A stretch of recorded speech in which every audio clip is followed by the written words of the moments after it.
Okay, so good morning, class. Our lesson for today is Philippine Contemporary Arts. This is our continuation of the lesson. This is Lesson 3, Contemporary Arts in the Region.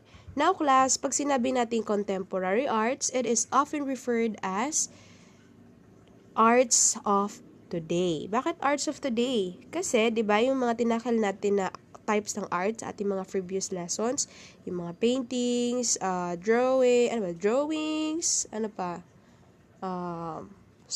architecture, kung ano pa man ang mga natakal natin na types of arts, is, ang reference nun, ng mga arts na yun, is napapanahon.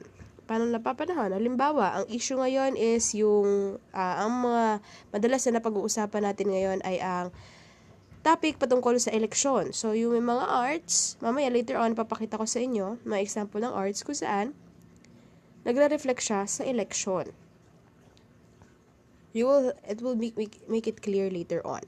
So, that is contemporary arts. It is often called as the arts of today, kung saan ang mga arts na ginagawa ng mga artist ay nagre-reflect sa kung ano ang nangyayari sa kasalukuyang panahon sa Pilipinas.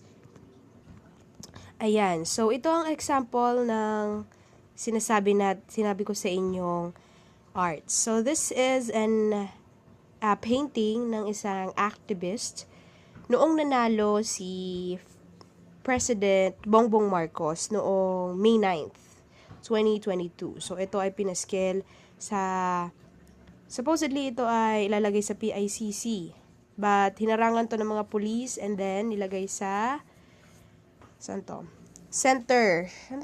Cultural Center of the Philippines Complex. So, dun siya nakalagay. So, ayan, makikita nyo, nakasulat dyan, never again, never forget, Mandaraya, zero apologies, accountability, duwag, andyan yung mga words. Kumbaga, it is telling or portraying that they don't want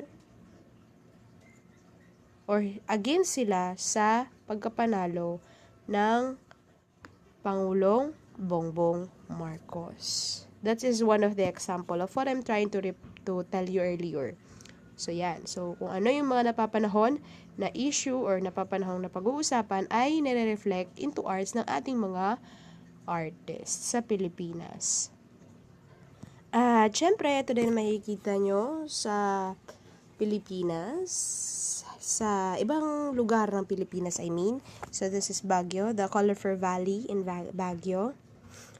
Ito naman ay yung sa MOA ba to? O, yan, MOA, Mall of Asia. Yan.